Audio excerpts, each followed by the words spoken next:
ধ্রুপদ, কোথায় তোমার পুত্র? যখন আমি শুনলাম তুমি পুত্র লাভ করার জন্য যজ্ঞ করেছ, তখন আমি তাকে আশীর্বাদ করতে এলাম। আমার পুত্র তোমার আশীর্বাদ প্রাপ্তির জন্য জন্মগ্রহণ করেনি দ্রোণ, তোমার রক্তপাত করার জন্যই এই পৃথিবীতে এসেছে সে।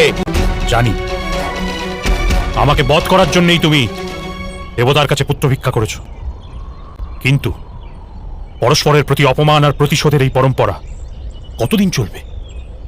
নিজের হৃদয়ের অগ্নিকে এবার শান্ত করো ধ্রুপদ। ভয় পেয়ে গেলে মহারথী দ্রোণ?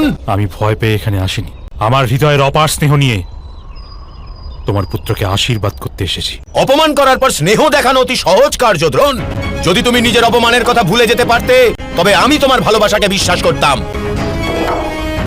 তুমি আমাকে পরাজিত করলে তুমি আমাকে অর্ধেক রাজত্ব ছিনিয়ে নিলে তুমি। যদি তুমি চাও তবে এই ক্ষণেই ফিরিয়ে দেবো তোমার রাজ্য, কারণ আমি আজও তোমার মিত্রতাই শুধু চাই, রাজত্ব নয়। ভীষণ দেরি হয়ে গেছে দ্রোণ। তুমি ব্রাহ্মণ, দান নিতে পারো, কিন্তু আমি তো ক্ষত্রিয়, দান আমি নেব না। আমাকে এবার বিজয় লাভ করতেই হবে দ্রোণ, বিজয় লাভ করতেই হবে। যদি আমি অস্ত্র তুলে নিই তবে তোমার সমগ্র সেনা নাশ হয়ে যাবে, কিন্তু আমি তোমার পুত্রকে আঘাত করতে পারবো না। তুমি আমার মৈত্রীকে অস্বীকার করো, কিন্তু আজও আমি তোমাকে আমার মিত্র মনে করি, আর তোমার পুত্রকে নিজের পুত্র মনে করি। আমি আশীর্বাদ করি যেন ওর সমস্ত মনস্কামনা পূর্ণ হয়।